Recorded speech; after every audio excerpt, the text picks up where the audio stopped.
All right, here is the real story behind my GLS. It's time to let it go because frankly, I don't need so much cash tied up in a car because I've got the rental company starting up and I need more cash to put into more cars to rent them out and make them money. This is a depreciating asset. You sit there with this car parked, it's going to go down in value steadily. And I just, you know what, frankly, it's just unnecessary. So how did I end up with this car? Well, simply,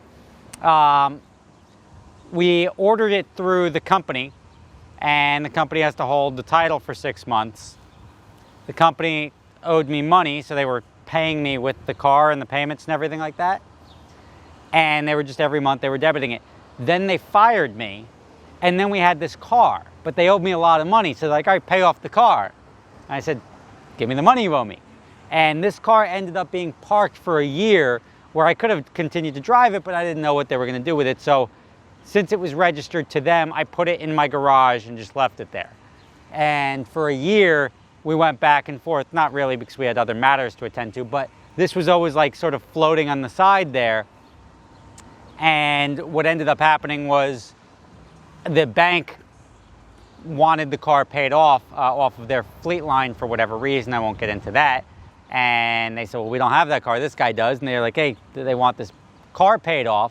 And I was able to negotiate with them that I would pay X and they would pay into it a little bit to lessen the amount of money that they owe me.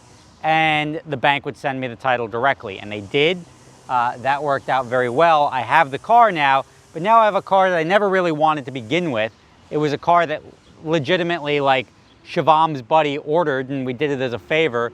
Sure enough, the guy bailed on the car, and then I was like, well, I'm an honorable guy. I can't order a car through the company, regardless of who it's for, and then like stick the company with it. So I put my name on it. I essentially assumed the vehicle, gave it to my wife, then took it away from my wife to park it when we were going back and forth between like, we want you to pay it off, and I said, I want you to give me the money you owe me, et cetera, went that way.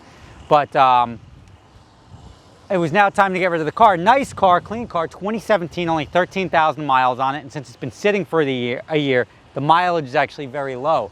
Very highly optioned car, and I sold it locally to a wholesaler for $58,500, which is less than it should be, really. The car is probably going to sell for about $65,000.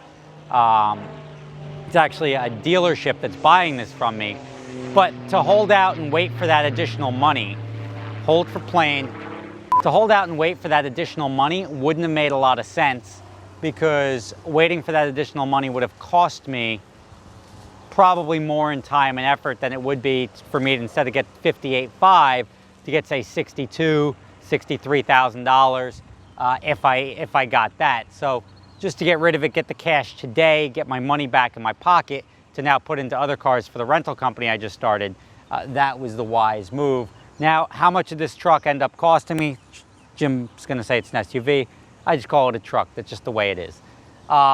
This SUV, it cost about, it was $86,000. I think I paid about $78,000. Sold it for $58,000, so that's $20,000 to drive it for a year. And that's not even including like interest expense. That's just depreciation. There was no maintenance on it. And then insurance would have been the same regardless of what I was going to insure. So this car, even buying it at a discount, I held it for the worst time period to hold it, which is 2 years. And even selling it for like a quick sale, even if it was a little better, it still would have cost me $18,000, $17,000 to have it for 1 year of driving.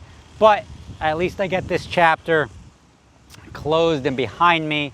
The other matters I had with that company are all resolving themselves as well. So just another chapter of my life. You put it in the book. When you get that whole book, you can be like, holy crap, this guy went through a lot of stuff. Yes, I did, but ultimately this one worked out as best as I could have hoped. Using it to secure some of the money that they owed me was a strategy that sort of worked, and bye-bye truck. So that's the real story behind the GLS and how it cost me $20,000 to have it for a year, which is probably not too surprising. Or to use it for a year, to have it for 2 years, but to use it for a year cost me 20 grand. So there you have it. See you tomorrow. Hope you enjoyed the story. And don't give me that, like, I would have given you 62 grand for it yesterday, man. Oh, why didn't you call me? It's gone. If you want to go buy it on the open market. I'm done with it. My last video with the GLS. Still a nice car. Like, it looks really good for 13,000 miles. The dealer was very impressed with it. That's all I got for you today. See you tomorrow.